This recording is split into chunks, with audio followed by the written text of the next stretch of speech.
Emmanuel. Je suis ici, j'ai écrit un ouvrage aussi.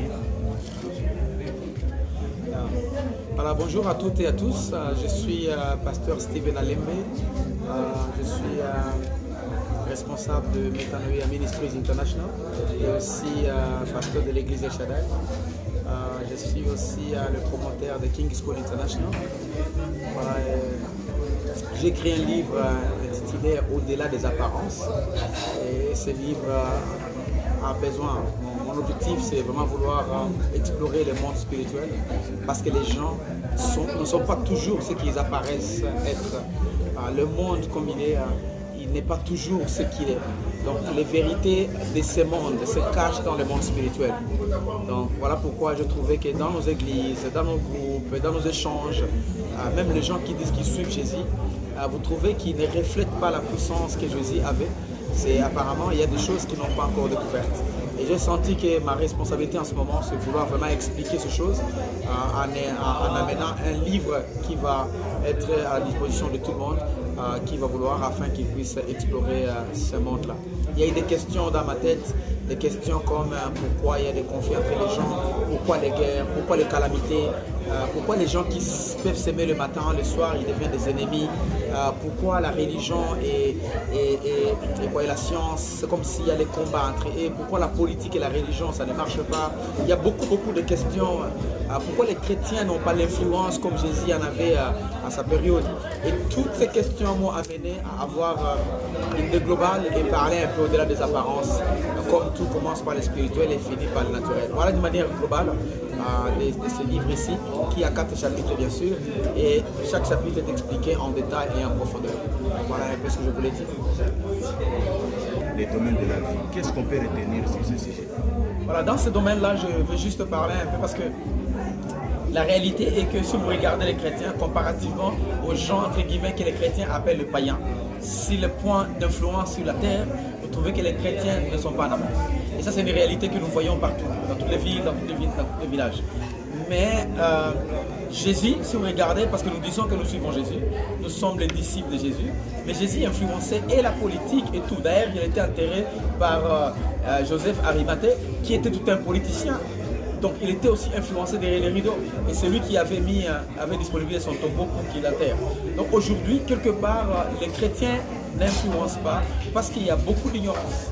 Donc là, ce que vous pouvez retenir, c'est qu'il faut que les chrétiens apprennent en profondeur les lois qui gèrent la terre pour qu'ils puissent être influents sur la terre. Ce n'est pas seulement pour aller au ciel. Le christianisme a double héritage, héritage céleste et héritage terrestre. Voilà un peu. Même il avait dit ça à Pierre. Il a dit à Pierre, quand Pierre l'avait stoppé pour dire on te suit, qu'est-ce qu'on va avoir? Il a dit vous aurez la vie éternelle et aussi vous aurez 100% sur la terre. Donc pour dire que nous avons un double héritage, céleste et terrestre. Mais je remarque que les chrétiens nous concentrons beaucoup sur l'héritage céleste, mais on a laissé complètement l'héritage terrestre. Et ça, c'est ma manière de voir pour ramener ça afin que les gens puissent découvrir et que le christianisme dans notre ville et dans notre région puisse vraiment exploser à un autre niveau. Aujourd'hui, vous fêtez vos 50 ans et vous publiez un livre. Est-ce que c'est l'expérience de vos 50 ans que vous mettez dans ce livre? Pas vraiment expérience de 50 ans. Je peux dire expérience de 15 ans. Parce qu'avant les 15 ans, on a grandi dans les religions, dans tout ça, mais il y avait beaucoup de ce qu'on a expérimenté différemment. Mais 15 ans de découverte, ça m'a aidé à réfléchir même les années d'avant. Donc moi je peux dire que c'est l'expérience de 15 années dans les seigneurs, avec connaissance, avec inspiration et révélation. Oui, pasteur, aujourd'hui, beaucoup de chrétiens ont des difficultés. Et vous venez de nous parler, aller au-delà de nos apparences, même dans nos églises. Qu'est-ce que vous conseillez aux églises? Normalement, la responsabilité de chaque chrétien est individuelle.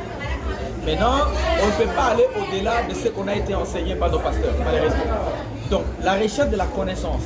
La Bible dit dans Osée 4:6 que par manque de connaissance, mon peuple périt.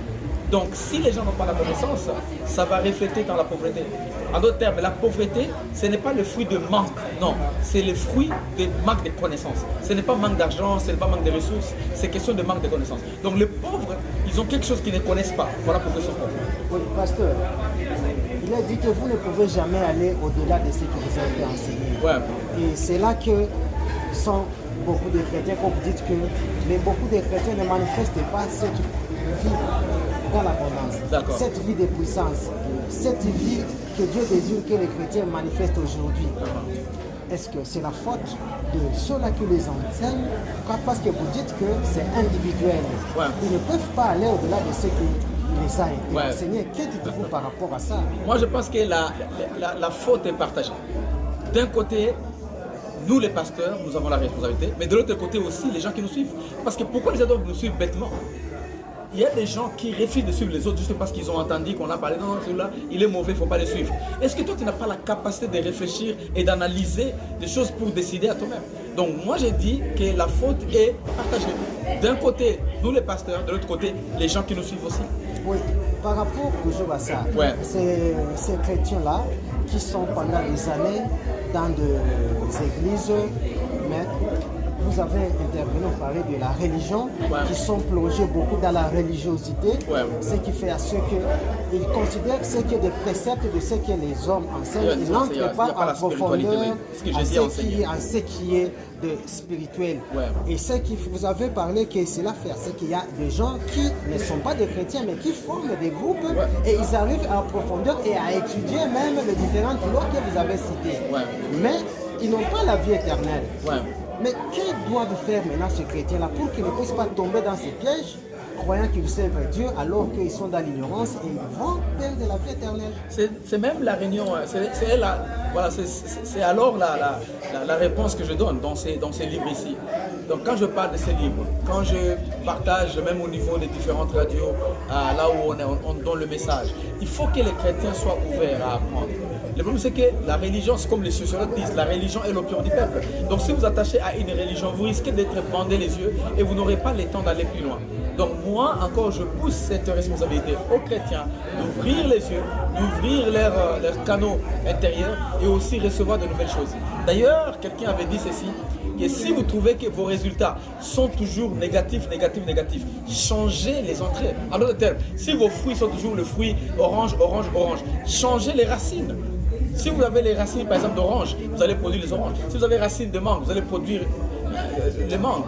Donc, pour que vous puissiez changer votre vie, changez ce que vous bouffez. Maintenant, les chrétiens, s'ils ne changent pas leur état de voir, leur manière de voir, leur connaissance, rien ne changera dans leur vie. Parce que l'argent est basé sur la connaissance intérieure. En Afrique, la religion s'oppose de l'humanisme. Si on entre en profondeur de ces livres, il y a de la philosophie, il peut y avoir un peu d'humanisme. Parce qu'on peut croire, puis on peut espérer que vous êtes le premier à amener une autre façon de gouverner l'Église. Non, je ne crois pas. Je ne crois pas parce que quand on parle de l'humanisme, d'ailleurs, l'humanisme est complètement contre le christianisme. Parce que l'humanisme pense que l'homme, il peut tout changer de lui-même. Pourtant, l'homme ne s'est pas créé. Nous, les croyants en Jésus, nous croyons que l'homme a été créé. Donc, par contre, il faut être spirituel, être chrétien. L'humanisme, c'est un mouvement mondain qui est créé d'ailleurs dans les sciences occultes d'ailleurs, et qui dit voilà, on va aider l'homme doit aider l'homme, tout centré sur l'homme. Nous, la vie ne centre pas sur l'homme, la vie centrée sur Dieu. Voilà, donc, dire que j'ai une manière autre de gérer l'église, c'est faux, c'est la manière de Christ. C'est juste parce que les gens ont échappé à la manière de Christ de gérer les choses, et nous voulons se ramener la vérité pour que les gens retrouvent et les gens reviennent à la vérité. Une question, pensez être dans le contexte en tout cas social, être le plus grand obstacle qui maintient la population dans nos régions à demeurer dans les apparences, à voir les situations sociales, économiques, juste dans les apparences, et quel impact vous avez espéré en rédigeant ces bouquins atteindre? Vous avez espéré aboutir à quel changement surtout? Voilà, numéro 1, le problème qui est là, c'est qu'il se manque de connaissances.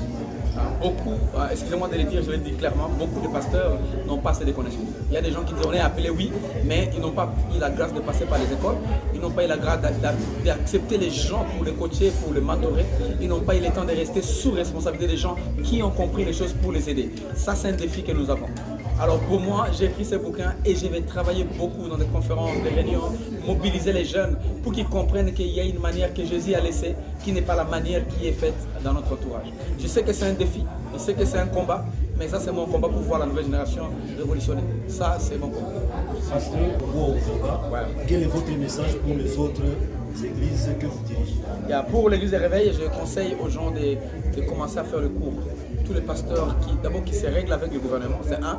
De deux, qui soient en règle avec la parole de Dieu.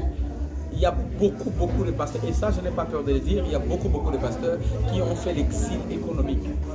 Donc, parce que je ne peux pas avoir le travail, je commence le ministère, ce n'est pas mal, mais maintenant, il y a d'autres qui sont appelés par Dieu, c'est sûr. Maintenant, d'autres qui se font juste critiquer les autres.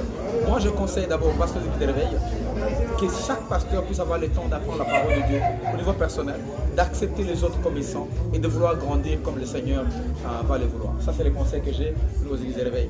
Sinon, on va être en contraste avec même la politique, même les histoires au niveau de notre entourage. Parce que même la loi au niveau de Kinshasa a déclaré qu'il y a des choses qu'on doit régler, les églises ne doivent pas être ensemble à 500 mètres, les pasteurs doivent avoir les niveaux d'études, il y a des églises qui doivent avoir des documents qui sont officiels. Donc ça, c'est vraiment mon message à ces pasteurs, de régler avec l'État et avec le Seigneur lui-même.